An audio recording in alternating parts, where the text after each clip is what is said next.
बीच Balochistan national party Mengal के अध्यक्ष की हुंकार सामने आई है। कह रहे हैं अब बलूचिस्तान को और रौंदने नहीं देंगे।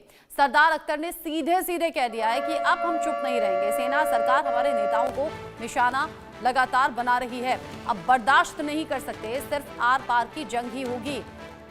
सेना ने बल प्रयोग किया तो हम जवाबी कार्रवाई के लिए तैयार हैं। जबरन गायब करने की घटनाओं ने बलूचों में आक्रोश बढ़ा दिया है। क्वेटा तक मार्च करने की बात अब सामने आ रही है। वो कह रहे हैं क्वेटा तक मार्च हम करेंगे, हमारी आवाज सेना के गढ़ में गूंजेगी। यानी ये भी बड़ी चुनौतियां पाकिस्तानी सेना के सामने आने वाली है। पाकिस्तानी सेना अगर रुकेगी तो सेना की क्रूरता का सबूत होगा।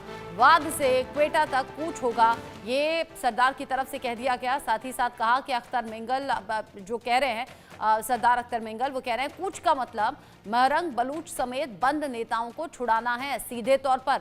यानी कि महरंग बलोच के साथ साथ जो बाकी नेता पकड़े गए हैं, गिरफ्तार किए गए हैं या उनके बारे में कोई खैर खबर नहीं आ रही है, उन्हें रिहा कराने को लेकर भी यह आंदोलन अब तेज होगा, बढ़ेगा।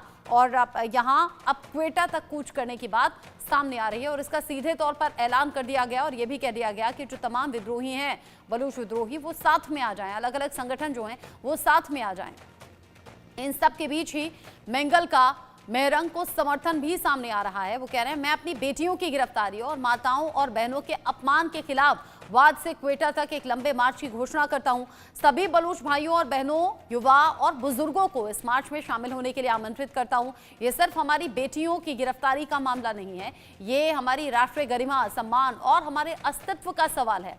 जब तक हमारी माताएं, बहनें और बेटियां सुरक्षित नहीं हो जाती, हम चुप नहीं बैठेंगे। ये सीधे तौर पर यहां कह दिया गया है मेंगल की तरफ से। और ये कहा जा रहा है मेंगल का महरंग को समर्थन, मतलब अब ये जो टकराव है पाकिस्तानी फौज से और ज्यादा बढ़ेगा, क्योंकि सबके साथ आने की बात सामने आ रही है। सरदार अख्तर मेंगल ने ये सीधे तौर पर चुनौती दे दी है।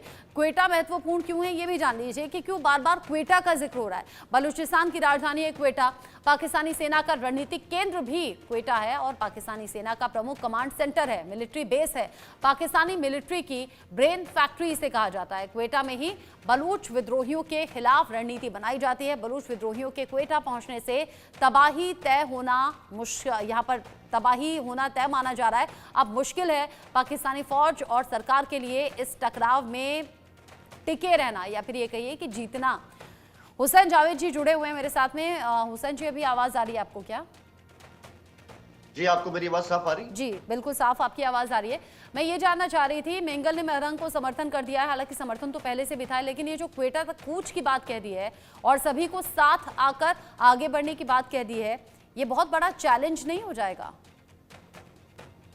जी बिल्कुल, ये बहुत बड़ा चैलेंज होगा और आज का दिन जो ये बहुत ज्यादा टेंस भी है क्वेटा के हवाले से, क्योंकि इससे पहले भी जो उनका धरना था मेंगल साहब का, वो एक जगह आती है लगपास, वहां पर जारी था। आज भी वो वहां पर इस वक्त हैं और ये जगह जो है ये क्वेटा शहर से 30 किलोमीटर के फासले पर है। और उन्होंने आज ही की डेडलाइन दी थी कि आज तक अगर हमारी डिमांड्स को मीट ना किया गया तो फिर आज हम क्वेटा की जानिब कूच करेंगे। अब सवाल ये है कि आखिर वो क्वेटा के अंदर आके करना क्या चाह रहे हैं। उनकी जो डिमांड है वो सिंपल है कि हमें शहर के अंदर आने दिया जाए, हमारा जो काफिला है उसका रास्ता ना रोका जाए, वहां हमने एक जलसा करना है और उसमें हम अपने अगले लाएअमल का ऐलान करेंगे या जो भी हमारा लाइन ऑफ एक्शन होगा। हुकूमत का इसरार ये कि ठीक है आप आइए, बिल्कुल आप यहाँ पे मतलब आप यहाँ पे आके जलसा करिए, लेकिन उसके बाद फिर आपको डिस्पर्स हो जाना चाहिए, आपका मार्च जो है वो खत्म हो जाना चाहिए।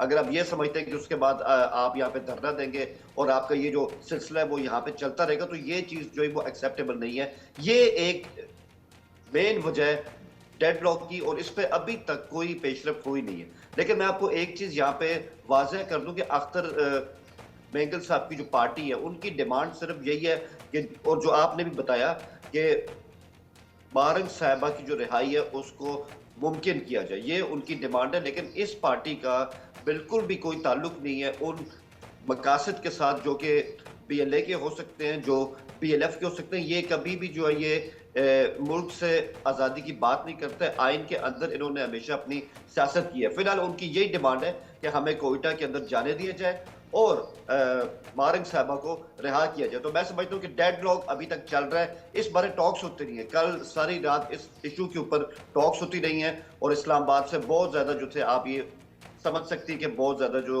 सीनियर सियासतदान थे, सेनेटर्स थे, वो आए यहाँ पे, और खासकर जिनका ताल्लुक बलूचिस्तान से भी था, उन्होंने अख्तर मेंगल साहब को मनाने की कोशिश भी की कि हम आपकी डिमांड्स मान सकते हैं, लेकिन आपको अपना लाइन ऑफ एक्शन जो है हमसे पहले शेयर करना होगा। तो आई थिंक इस पर अभी तक कोई पेशरफ हो नहीं सकी है। बाकी अगर वो यहाँ से चल पड़ते हैं, अगर वो आज 6 अप्रैल को कोयटा की तरफ चल पड़ते हैं, तो शहर के अंदर सिक्योरिटी बहुत सख्त है, कंटेनर लगा दी गए हैं और पुलिस की भारी नफरी यहाँ पर मौजूद भी है। क्योंकि देखें, सिक्योरिटी की जो लेयर्स होती है वो यहाँ पर है। सबसे पहले पुलिस है, उसके पीछे एफसी है, और इनकी स्ट्रेंथ यहाँ पर बहुत ज्यादा होगी। ताहम अगर हालात बहुत खराब होते हैं तो फौज को भी स्टैंड बाय पे रखने का हुक्म दिया गया। तो ये बात बिल्कुल सही है।